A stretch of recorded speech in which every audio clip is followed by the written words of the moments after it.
Mister perfect extra gold திருமணமான ஆண்களுக்கு திருப்பு முனையை ஏற்படுத்தும் ஹலாலான இயற்கை வியாகரா. 60,000க்கும் மேற்பட்ட திருப்திகரமான வாடிக்கையாளர்கள், 500க்கும் மேற்பட்ட வாடிக்கையாளர்களுக்கு குழந்தை வரமும் கிடைத்துள்ளது. வயதான பலகினமா, சுகர் பலகினமா, இனி கவலை வேண்டாம். உங்கள் இல்லறம் நல்லறமாக அமைய உடனே ஆர்டர் செய்யுங்கள். மேலும் விவரங்களுக்கு கீழுள்ள எண்ணை அணுகுங்கள். இன்னைக்கு ஒரு முக்கியமான வீடியோ. பல பேருக்குமே ஒரு சந்தேகம் இருக்கலாம். இப்ப எஸ்ஐஆர்னு ஒரு சட்டம் கொண்டு வந்துட்டாங்க. இப்ப நான் இதுக்கு முன்னாடி வேற வீட்டுல வாடகைக்கு வாழ்ந்திருந்தேன். இப்போ வீடு வேற வீட்டை நாங்க ஷிஃப்ட் ஆயிட்டோம். இப்போ எங்களுடைய ஓட்டர் ஐடி எந்த அட்ரஸுக்கு நாங்க மாத்துறது, எந்த ஆபீசர் நான் போய் சந்திக்கிறது, வரக்கூடிய பிஎல் ஆபீசர்ட்டே அதை நாங்க சரி பண்ணா போதுமா அப்படின்னு சொல்லக்கூடிய பல சந்தேகங்கள் நிறைய பேருக்கு இருக்கலாம்.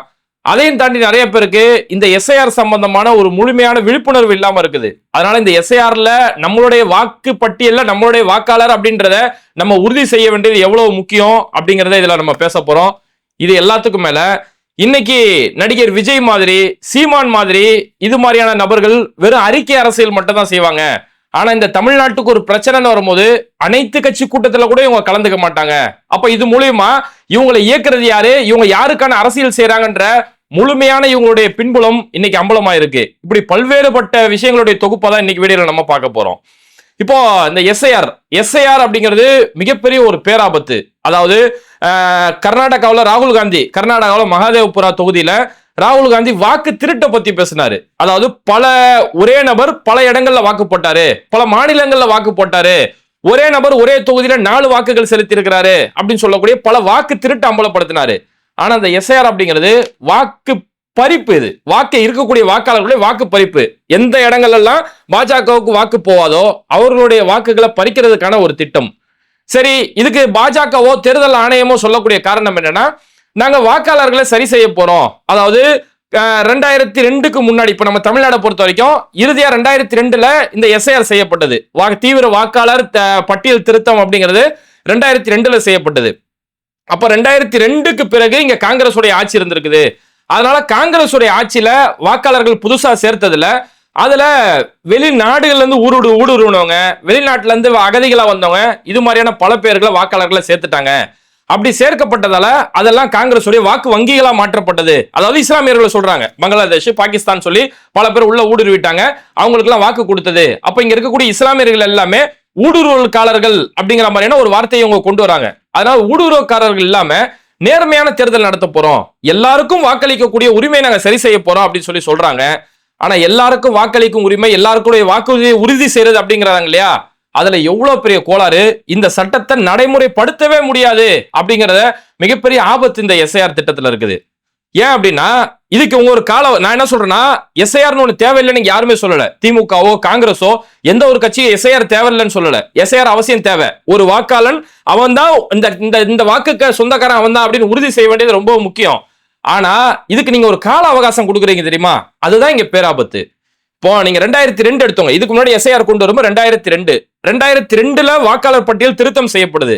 அதுக்கு பிறகு இங்க எப்ப தேர்தல் வருது, 2004ல நாடாளுமன்ற தேர்தல் வருது. அப்போ 2002ல வாக்காளர் பட்டியல சரி செய்யறாங்க, 2004ல தேர்தல் வருது.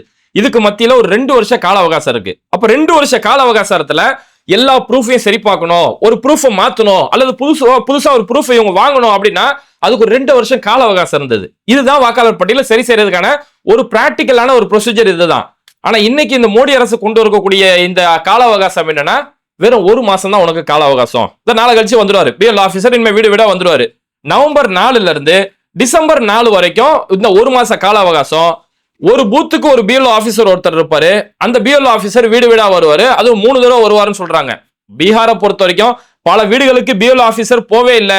போவாததாலதான் அங்க 0 நம்பர்ல பிஎல், அங்க வீட்டுடைய முகவரி எல்லாமே 000 000 இருக்கு. பல வீடுகளுக்கு போவே இல்லைன்றாங்க. இங்க ஒரு வீட்டுக்கு 3 தடவை வந்துருவாங்களாம். சரி, ஓகே, 3 தடவை வந்துடுறாங்க. இப்ப இங்க ப்ரூஃப் என்ன கேட்பாங்க, இங்க கேட்கக்கூடிய ப்ரூஃப் என்னன்னா, இதுக்கு முன்னாடி இங்க 2002ல வாக்காளர் பட்டியல் திருத்தம் செய்யப்பட்டது, எஸ்ஐஆர் கொண்டு வரப்பட்டது. அந்த 2002ல நீங்க வாக்காளர்களாக இருந்தா நீங்க எந்த ப்ரூஃபையும் நீங்க தர தேவையில்ல. ஆனா நீ 2002ல நீ ஒரு வாக்காளன் அப்படிங்கிறத நீங்க தான் உறுதி செய்யணும் அப்படிங்கிறாங்க. இல்ல நம்ம என்ன கேட்கிறோம், ஒரு வாக்காளர் பட்டியல சரி செய்யணும், அதாவது பல எக்ஸ்ட்ரா நான் உங்க கருத்துப்படியே வரேன். பாகிஸ்தான்ல இருந்தோ பங்களாதேஷ்ல இருந்தோ ஊடுருவிகள் உள்ள பூந்துட்டாங்கன்னு வைங்களேன். இப்போ ஒரு 1000 வாக்காளர் இருக்கிறாங்க, 1000 வாக்காளர்ல 20 பேர் உள்ள ஊடுருவிட்டாங்க அப்படின்னா அந்த 20 பேரை ஃபில்டர் பண்ண வேண்டியது ஒரு தேர்தல் ஆணையத்துடைய கடமை. தேர்தல் ஆணையம் தான் இன்னார்ட்ட இந்த ப்ரூஃப் இல்ல, இன்னாரு இந்த ப்ரூஃபை சரியா சப்மிட் பண்ணல, அதனால நீங்க ப்ரூஃபை கொடுத்தீங்கன்னா நீங்க வாக்காளர், இல்லனா உனக்கு வாக்கு இல்லப்பா அப்படின்றது. ஒரு எலெக்ஷன் கமிஷன் இந்த வேலையை செய்யறது ரொம்பவே ஈஸி, அது அவங்களுடைய வேலை. ஆனா 20 பேர் உள்ள வந்துருவான்னு சொல்லி உங்களுடைய குற்றச்சாட்டு, ஃபர்ஸ்ட் அதுக்கே முதல் ஆதாரம் இல்ல.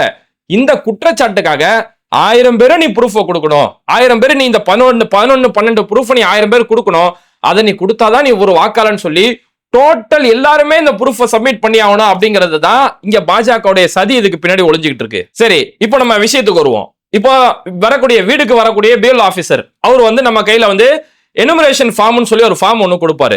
இந்த ஃபார்ம் வந்து நம்ம ஃபில்அப் பண்ணி கொடுக்கணும். இந்த ஃபார்ம் விஷயத்துல இங்க முதல் குளறுபடிகள் இருக்கு. இதுதான் மக்கள் ரொம்ப உஷாரா இருக்க வேண்டிய ஒரு விஷயம். ஏன்னா ஃபார்ம் அப்படிங்கிறது வரக்கூடிய பிஎல் ஆபீசர், இப்போ ஒரு வீடு, அப்ப உங்க வீட்டுல எத்தனை பேர் 18 வயசு பூர்த்தியான எத்தனை பேர் இருக்காங்க? எங்க வீட்டுல ஒரு 5 பேர் இருக்காங்க. இந்த 5 ஃபார்ம் இருந்தா அப்படிலாம் கொடுக்க மாட்டாங்க. வரக்கூடிய பிஎல் ஆபீசர் நம்ம நேம் பிரிண்ட் செய்யப்பட்ட அந்த ஃபார்ம் கொண்டு வந்தாங்க. எனுமரேஷன் ஃபார்ம் நம்ம வீட்டுக்கு கொண்டு வந்துட்டு இன்ன பேர், இப்ப ஃபாரூக் அலி உங்க பேரு பிரிண்ட் செய்யப்பட்ட ஒரு ஃபார்ம் இருக்கும், அது உங்க கையில மட்டும் தான் கொடுப்பாரு. மன்சூர் அலின்னு ஒரு பேர் இருக்கா, மன்சூர் அலின்னு பிரிண்ட் செய்யப்பட்ட ஒரு பேப்பர் இருக்கும், அந்த பேரை மன்சூர் அலி கிட்ட மட்டும் தான் கொடுப்பாரு. மன்சூர் வீட்டுல இல்லன்னு கொடுத்துட மாட்டாரு.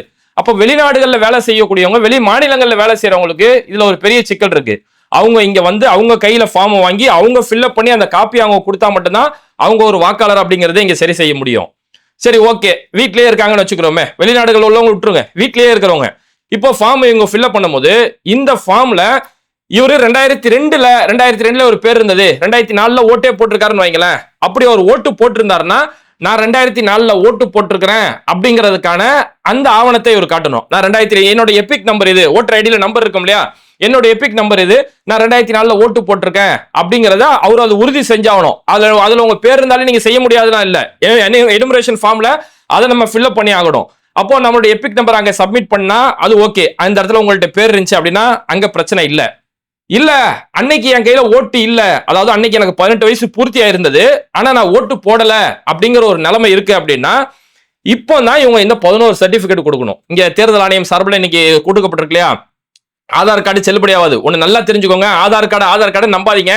உச்சநீதிமன்றம் ஒரு உத்தரவு கொடுத்ததால ஒப்புக்கு சப்பாவது ஆதார் கார்டு வச்சுக்கிறாங்க. இந்த ஆதார் கார்டுக்கு பின்னாடி பல்வேறு வகையான சட்ட விதிகள் வச்சிருக்காங்க. இன்ன ஷரத்துகள் இருந்தா மட்டும்தான் ஆதார் கார்டு இந்த இடத்துல ஏற்கப்படும் அப்படிங்கிற பல ஷரத்துகள் இருக்கு. அதனால தயவு செஞ்சு ஆதாரம் நம்பாதீங்க.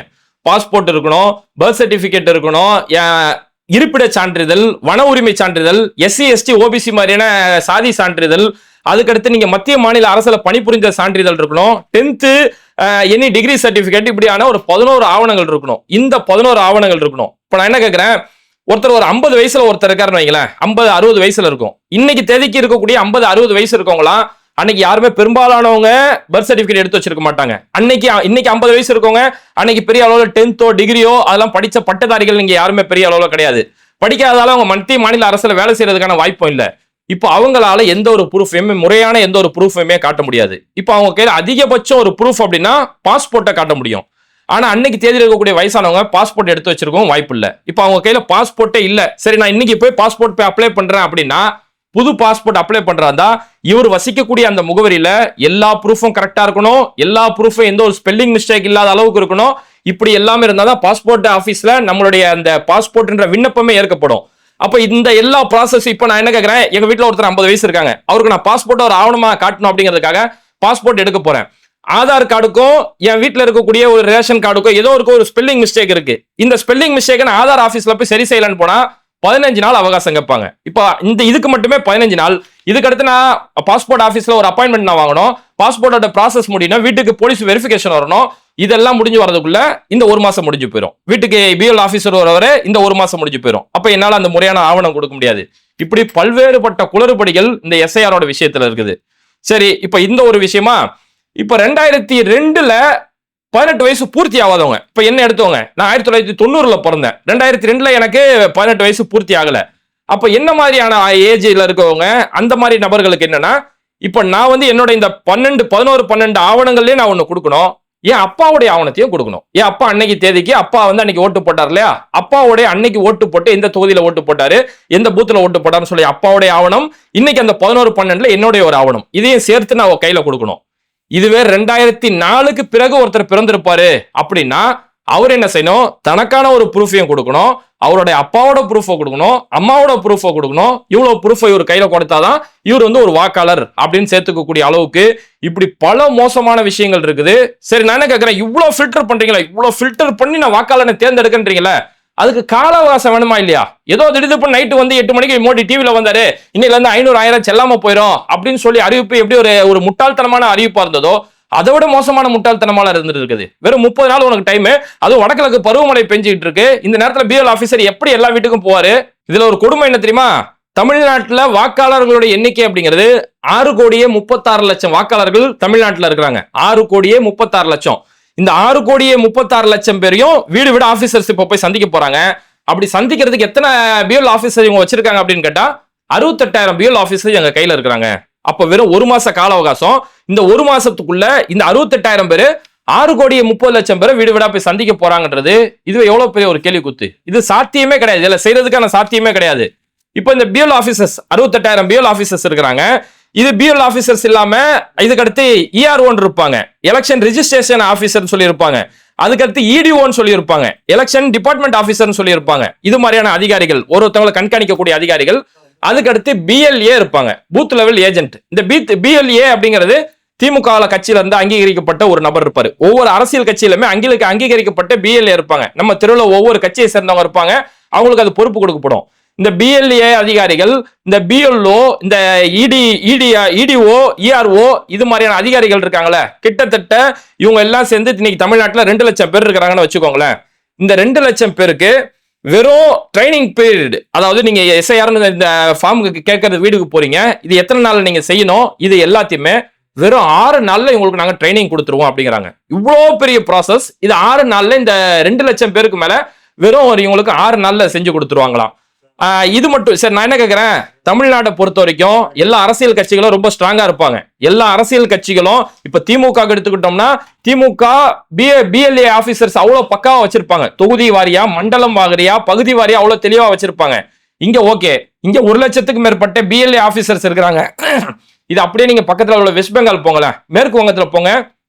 மேற்கு வங்கத்திலே தமிழ்நாட்டோட 1 கோடி வாக்காளர்கள் அதிகம், 7 கோடிக்கு மேல வாக்காளர்கள் இருக்காங்க. ஆனா BLA எத்தனை பேர் தம்மா இருக்காங்க? வெறும் 18,000 BLA இருக்கிறாங்க.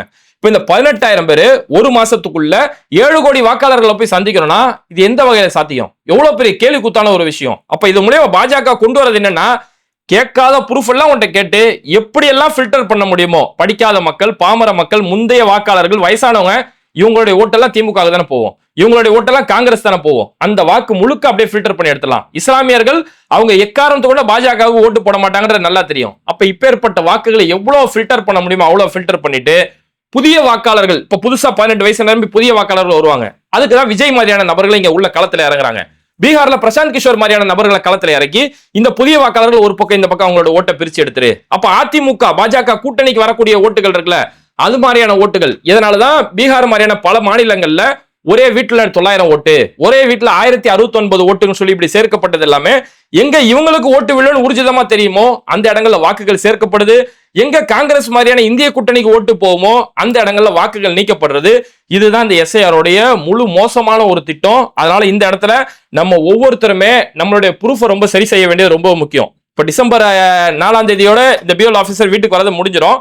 டிசம்பர் 7ஆம் தேதி டிராஃப்ட் வெளியிட்டுருவாங்க. வெறும் 3 நாளா 6,30,00,000 வாக்காளர்களை இவங்க வந்து டிஜிட்டலைஸா 3 நாள்ல நாங்க அப்லோட் பண்ணிடுறோம்னு சொல்றாங்க. ஃபர்ஸ்ட் அதுவே சாத்தியம் செல்ல, சரி ஓகே செஞ்சுட்டாங்கன்னு வைங்களேன். இப்போ அந்த வரக்கூடிய அந்த டிராஃப்ட்ல தான் நம்ம பேர் விடுபட்டு இருந்தாலோ இதே மிஸ்டேக்ஸ் இருந்தாலோ அதெல்லாம் சரி செய்யறதுக்கு அதுக்கடுத்து நம்ம அங்க அப்ளை பண்ணிக்கலாம். அதனால இப்பவுமே நம்ம இருக்கக்கூடிய முகவரியில ஆதார் சேஞ்ச் பண்றதுல இருந்து இந்த 11 ஆவணங்கள்ல ஒரு ஆவணம் இருந்தா போதும். அந்த 11 ஆவணங்கள்ல ஒரு ஆவணங்களை சரி செய்யறது. நம்மளுடைய அப்பா எந்த தொகுதியில எப்போ ஓட்டு போட்டிருப்பாங்களோ அப்பாவுடைய பழைய ஓட்டர் ஐடி எடுக்கிறது இருந்து அந்த வேலையை நம்ம செஞ்சுதான். இந்திய தேர்தல் ஆணையம் குறிக்க இந்த ஒரு அறிவிப்பை கொடுத்ததால இதை இனிமே நீதிமன்றமே ஒன்றும் செய்ய முடியாதுன்ற ஒரு பட்சத்துல இதை நம்ம செஞ்சுதான் ஆகணும். இந்த ப்ரூஃப் எல்லாம் நம்ம தயார் செஞ்சுதான் ஆகணும். இப்போ பல பேருக்கு ஒரு சந்தேகம் இருந்திருக்கலாம், நான் அட்ரஸ் சேஞ்ச் ஆயிட்டேனே, நான் வாடகை வீட்டுக்கு முன்னாடி வேற வீட்டுல இருந்தேன், இப்ப வீடு மாறிட்டேன், இப்ப என்ன செய்யணும் அப்படிங்கும் போது அதுக்கு பெரிய அளவுல கவலைப்படலாம் ஒன்றும் தேவையில்ல. வரக்கூடிய BLO ஆபீசர்ஸ் இருப்பாங்களே அவங்க கையில பல வகையான ஃபார்ம்ஸ் இருக்கும். இந்த எனுமரேஷன் ஃபார்மை பொறுத்த வரைக்கும் பல ஃபார்ம்ஸ் இருக்கும். அந்த ஃபார்ம்ல நம்ம மாத்திக்கலாம். இப்போ ஃபார்ம் 6 அப்படின்னு சொல்லியிருக்கோம். இப்போ 18 வயசு பூர்த்தியாகி இப்போ முதல் முறையா ஓட்டு போடுறவங்க இந்த ஃபார்ம் 6ல அவங்களுடைய பேரை ஃபில்அப் பண்ணி அதுல கொடுத்துக்கலாம். இல்ல ஒரு சிலர் வந்து வீடு ஷிஃப்ட் ஆயிட்டோம், அதாவது நான் சொல்றேன் மாவட்டமே ஷிஃப்ட் ஆயிட்டோம். இப்போ உதாரணத்துக்கு நான் சொல்றேன் மதுரையில இருந்தோம், மதுரையில இருந்தாங்க இன்னைக்கு சென்னைக்கு நாங்க ஷிஃப்ட் ஆயிட்டு வந்துட்டோம் அப்படிங்கிறவங்க ஃபார்ம் 6ல அவங்களுடைய மாவட்டம் அளவுக்கு சேஞ்ச் ஆகக்கூடிய அளவுக்கு இருந்தாங்கன்னா அவங்க அதுல சேஞ்ச் பண்ணிக்கலாம். ஃபார்ம் 8A சொல்லி ஒன்று இருக்கும், அதாவது ஒரே சட்டமன்ற தொகுதி. உதாரணத்துக்கு சென்னையில இருக்கக்கூடிய ஒரு தேனாம்பேட்டை தொகுதியில ஒருத்தர் இருக்காருன்னு வைங்களேன், தேனாம்பேட்டை தொகுதியில தான் இருந்தாரு, தொகுதி மட்டும் மாறிட்டாரு, ஒரு 2 தெரு தள்ளி ஒரு 5 தெரு தள்ளி தொகுதி மாறிட்டாருன்னா ஃபார்ம் 8A இருக்கும். அது மூலமா அதை ஃபில்அப் பண்ணி கொடுத்து அந்த மாதிரி அட்ரஸ் சேஞ்ச், இந்த அட்ரஸ் சேஞ்ச் விஷயத்துல பெரிய ஒரு பிரச்சனையே கிடையாது, அதெல்லாம் ஈஸியா சரி செஞ்சிடலாம். அவங்க கேட்கக்கூடிய இந்த 11 ஆவணங்கள்ல ஏதாவது ஒரு ஆவணம் முக்கியம், நம்மளுடைய தாய் தந்தையருடைய ஆவணங்களை சரிபார்த்துக்க வேண்டியது ரொம்ப முக்கியம். இதெல்லாம் பெரிய ஒரு ஆபத்து இருக்கு. ஆனா இதை எல்லாத்தையும் தாண்டி தான் நம்ம இந்த வரக்கூடிய தேர்தலில் ஓட்டு போடணும் அப்படிங்கிற ஒரு மிக மோசமான ஒரு கட்டத்தில் நம்ம தள்ளப்பட்டு இருக்கோம். அதனால நம்மளுடைய ஒரு ஓட்டு கூட இந்த தேர்தலில் மிஸ் ஆயிடக்கூடாது. ஒரு ஓட்டு கூட மிஸ் ஆயிராம இந்த பாஜக எவ்வேற்பட்ட சர்வாதிகாரம் தேர்தல் ஆணையத்தை கைப்பிடியில வச்சுக்கிட்டு எவ்வளவு மோசமான ஒரு சர்வாதிகாரத்தை செய்யறாங்க. வெறும் 1 மாச பீரியடுக்குள்ள நீ இவ்வளத்தையும் செஞ்சாகணும் சொல்லி மக்களை கழிக்கக்கூடிய வேலைகளை செய்யறாங்களே, அந்த பாஜகவுக்கு பதிலடி கொடுக்க வேண்டியது ரொம்ப முக்கியம். ஒரு ஜனநாயக ரீதியா இந்த ஜனநாயகம் நமக்கு கொடுத்திருக்கக்கூடிய உரிமை, ஒரு வாக்காளனா என்னோட பதிலடி நான் கொடுக்க முடியும்ல, அந்த பதிலடியை பதிவு செய்யறதுக்கான ஒரு நேரம். அதனால நம்ம ஒவ்வொருத்தருமே நம்மளுடைய வாக்குகளை உறுதி செஞ்சு சரியான முறையில, கண்டிப்பா எல்லா அரசியல் கட்சிகளும் இதுல வழிகாட்டுவாங்க, அந்த முறையில நம்மளுடைய வாக்குகளை பதிவு செய்ய வேண்டியது முக்கியம். இந்த இடத்துல எல்லா அரசியல் கட்சிகளும் வழிகாட்டுவாங்க அப்படிங்கிறது நான் சொல்றது ஜனநாயகத்தை விரும்பக்கூடிய கட்சிகள் தான். இதுல துரோகிகள் யாரு, உதிரிகள் யாரு, எதிரிகள் யாரு அப்படிங்கிறத இதுல நமக்கு தெளிவா இன்னைக்கு அடையாளம் ஆகுது. ஏன்னா இன்னைக்கு தமிழ்நாடு முதலமைச்சர் மு க ஸ்டாலின் அவர்களுடைய தலைமையில இந்த எஸ்ஐஆர் ஒரு மோசமான ஒரு சட்டம், இந்த சட்டத்தை வாக்குகளை பறிக்கக்கூடிய ஒரு அராஜகம் நடக்குது. பாஜக ஆட்சி செய்யவே முடியாத மாநிலங்கள்ல ஆட்சியில மறைமுகமா ஆட்சியில் அமர்றதுக்கான ஒரு சட்டம். அதனால இதை நம்ம எல்லாரும் ஒண்ணு சேர்ந்து எதிர்க்க வேண்டியது முக்கியம் சொல்லி தமிழ்நாடு முதலமைச்சர் மு க ஸ்டாலின் அவர்களுடைய தலைமையில ஒரு 64 கட்சிகளுக்கு அழைப்பு கொடுக்குது. ஒவ்வொரு இண்டிவிஜுவலா அழைப்பு கொடுக்குறாங்க. ஒவ்வொரு கட்சி, நடிகர் விஜய், தாவேகா, அவரோட வீடு பனையூர் சொல்லி அந்த ஒரு தனி நபருக்கு தனியான ஒரு கடிதம் ஒன்று கொடுக்குறாங்க. அதிமுகவுக்கு தனியான கடிதம். இப்படி 64 கட்சிகளுக்கு கடிதம் கொடுக்குறாங்க. இந்த கூட்டணியில கலந்துக்கிறது யாருன்னு பார்த்தோம்னா இந்திய கூட்டணியை சேர்ந்த அல்லது ஜனநாயகத்தை விரும்பக்கூடிய நேர்மையான ஒரு அரசியல் செய்யக்கூடிய அரசியல்வாதிகள் மட்டும்தான் இந்த கூட்டத்தில் கலந்துக்கிட்டாங்க. இந்த 64 பேர்ல 21 பேர் இதுல புறக்கணிச்சிருக்காங்க. புறக்கணிச்சவங்க எல்லாம் யாருன்றத கொஞ்சம் நல்லா பாருங்க. பாஜக இதுல வரவே மாட்டாங்க. பாஜக அந்த லிஸ்ட்லயே கிடையாது. அவங்க தானே இந்த மோசமான சட்டத்தை கொண்டு வருது. அடுத்து புறக்கணித்திருக்கக்கூடிய கட்சி அதிமுக அதை புறக்கணிச்சிருக்காங்க.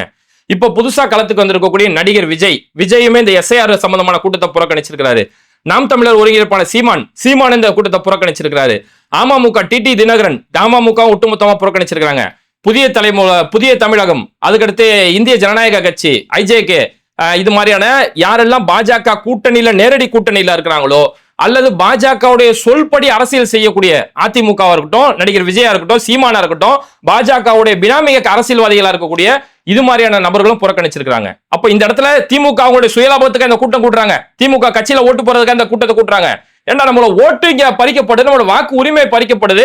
இதெல்லாம் நம்ம ஒண்ணு சேர்ந்து இதை பதிவு செஞ்சாதான் ஒரு உச்சநீதிமன்றத்தில் நம்ம வழக்கு போட்டாலும் அந்த வழக்குல ஒரு ஸ்டாண்ட் ஒண்ணு இருக்கும். இப்ப நம்ம 64 கட்சிகள்ல 21 கட்சிகள் புறக்கணிச்சிருச்சு அப்படின்னா இதே ஒரு கேஸா எடுத்துட்டு உச்சநீதிமன்றம் போனாலுமே அங்க முகாந்திரமே இருக்காது. எப்பா 21 கட்சிகள் புறக்கணிச்சாங்க, இந்திய கூட்டணி நீங்க பாஜக மேல பழி போடுறதுக்காக தான் இப்படி ஒரு நீங்க கேஸே போடுறீங்கன்னு சொல்லி இவ்வளவு ஒரு கெட்ட எண்ணம் தானே வரும். அப்ப இப்ப ஏற்பட்ட நேரத்துல இந்த கட்சிகள் புறக்கணிக்கிறதுங்கிறது இப்ப இவங்க யாரு, இவங்களுடைய உண்மை முகம் யாரு, இவங்களை யாரு இயக்குறா அப்படிங்கிறது இந்த இடத்துல ரொம்ப தெளிவா இருக்குது. அதுல விஜய் ஒரு வியாக்கியான வழக்கம் கொடுத்திருக்கிறாரு. இது வந்து திமுக அவங்களுடைய ஊழலை மறைக்கிறதுக்காக இந்த கூட்டத்தை கூட்டுறாங்க, அதனாலதான் நாங்க இதுல கலந்துக்கிறேன்னு சொல்லி இதுல ஒரு வியாக்கியான விளக்கம் வர கொடுக்குறாரு. சரி, இதுல கலந்துக்கலையே, ஏன் டீலிமிட்டேஷன்ல ஏன் கலந்துக்கிட்டப்போ? புஷியானது டீலிமிட்டேஷன்ல கலந்துக்கிட்டாரு. அப்ப நீங்க ஊழல் குற்றச்சாட்டு இன்னைக்கா சொல்றீங்க? அன்னைக்குதான் ஊழல் குற்றச்சாட்டு சொல்லிட்டு இருந்தீங்க. முதல் ஊழல் குற்றச்சாட்டு ஒரு அளவு ஆதாரம் இருக்காது. அப்ப இதுல என்னன்னா இந்த எஸ்ஐஆர் விஷயத்துல நான் சும்மா என்ன யாரும் சொல்லிடக்கூடாதுக்காக ஒரு பேப்பர் அறிக்கை A4 ஷீட்ல ஒரு பேப்பர் அறிக்கை ஒண்ணு வெளியிடுவேன். ஆனா ஆக்கப்பூர்வமா களத்துல வந்து நிக்கிறதா நான் நிக்க மாட்டேன். ஏன்னா என் முதலாளி மோடிஜி எனக்கு அனுமதி கொடுக்க மாட்டாரு அப்படின்னு சொல்லி இந்த இடத்துல ஓடி ஒளியக்கூடிய பயந்தாகோலிகள், ஓடி ஒளியக்கூடிய தற்கொலைகள் யாரு, பாஜகவுக்கு மறைமுகமா வேலை செய்யக்கூடிய அரசியல்வாதிகள் யாருங்கிற பல விபரங்கள் இந்த இடத்துல தெரிய வந்திருக்கிறதால, ஆனா இவங்க யாருமே களத்துல இல்லைனால கவலை இல்லை. திமுக இந்த இடத்துல ரொம்பவே ஸ்ட்ராங்கா இருக்காங்க. இந்திய கூட்டணிகள் ரொம்ப ஸ்ட்ராங்கா இருக்காங்க. இதுல ஏன் நான் திமுக அப்படிங்கறத ரொம்ப ஸ்ட்ராங்கா நான் மென்ஷன் பண்றேன் அப்படிங்கும் போது, திமுக இந்த விஷயத்துல அவ்வளவு தெளிவா இன்னைக்கு அவங்க ஒரு திட்டமிடல வச்சிருக்கிறாங்க. திமுகவை பொறுத்த வரைக்கும் ஒரு பூத்து, இதுக்கு முன்னாடி பார்த்தோம்னா திமுகல ஒரு பூத்துக்கு 8 அல்லது 10 பூத் முகவர்கள், இந்த பூத் சம்பந்தமான வேலை செய்யறதுக்கு 8-10 பூத் முகவர்கள் வச்சிருப்பாங்க. ஆனா இந்த முறை திமுக எப்படி கொண்டு வந்திருக்கிறாங்க போது ஒரு பாகம் ஒரு ஓட்டு போடக்கூடிய தொகுதியில ஒரு பாகம் அந்த ஒரு பாகத்துக்கு ஒரு குழுன்னு சொல்லி ஏற்பாடு செஞ்சிருக்காங்க. 100 வாக்காளர்களுக்கு ஒரு பூத் கமிட்டின்னு சொல்லி ஒரு கமிட்டி ஏற்படுத்தி இருக்காங்க. அதுக்கடுத்து ஒரு பாகத்துக்கு ஒரு குழு, அங்க ஒரு BLA ஆபீசரா BLA 2 அப்படின்னு சொல்லி சொல்லுவாங்க, அந்த BLA 2 ஒருத்தரை நியமிச்சிருக்காங்க. அதுக்கடுத்து 10 பாகம், இந்த மாதிரியான 10 பாகங்கள் ஒன்று சேர்ந்தா அந்த 10 பாகத்துக்கு ஒரு பாக ஒருங்கிணைப்பாளர் அப்படின்னு சொல்லி ஒரு நபரை நியமிச்சு வச்சிருக்காங்க. அதுக்கப்புறம் தொகுதி வாரியா ஒரு தொகுதிக்கு ஒரு பார்வையாளர், ஒருத்தர் சூப்பர்வைசர் பண்றதுக்காக ஒரு தொகுதிக்கு ஒரு பார்வையாளர்னு சொல்லி வச்சிருக்காங்க.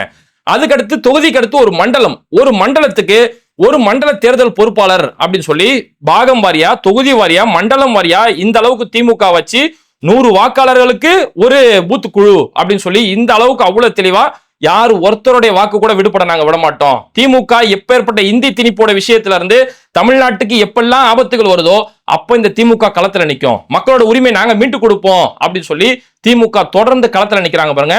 இது மாதிரியான நபர்களை தான் நம்ம தேர்ந்தெடுக்கணும். இந்த இடத்துல அடிச்சே சொல்றேன், ஓப்பனாவே சொல்றேன், வரக்கூடிய 2026 தேர்தலில் திமுகவுக்கு வாக்களிக்க வேண்டியது ஒவ்வொரு தமிழர்களுடைய கடமைன்னு சொல்லுவேன். திமுகவுக்கு வாக்களிச்சா மட்டும்தான் இந்த தமிழர்களுடைய உரிமை, தமிழ்நாட்டுடைய உரிமை, மாநில சுயாட்சி உரிமை மீட்கப்படணும். அப்படின்னா இந்த தேர்தலில் திமுகவையும் அதோடைய கூட்டணிகளை ஆதரிக்க வேண்டியது ரொம்பவே முக்கியம். அதனால விஜய் மாதிரியான பயந்தாங்கோலிகளோ, சீமான் மாதிரியான வாய் வச்சு அரசியல் செய்யக்கூடியவர்களோ, இவங்க எப்பேர் பக்கம் ஓடினாலும் சரி, இந்த இந்திய கூட்டணியின் பக்கம் நம்ம பலமா நின்று நம்மளுடைய ஒரு வாக்குகள் கூட செதறாத அளவுக்கு நம்மளுடைய வாக்குகளை உறுதி செஞ்சு இது மாதிரியான சர்வாதிகாரத்துக்கு நம்ம சாவு மடி அடிக்கணும். இது மாதிரி வீடியோக்களை தொடர்ந்து பார்க்கிறதுக்கு மறக்காம பேட்டை டிவியை சப்ஸ்கிரைப் பண்ணிட்டு இந்த வீடியோக்களை உங்க நண்பர்களுக்கு அதிகமா ஷேர் செய்யுங்க. இணைந்திருப்போம்.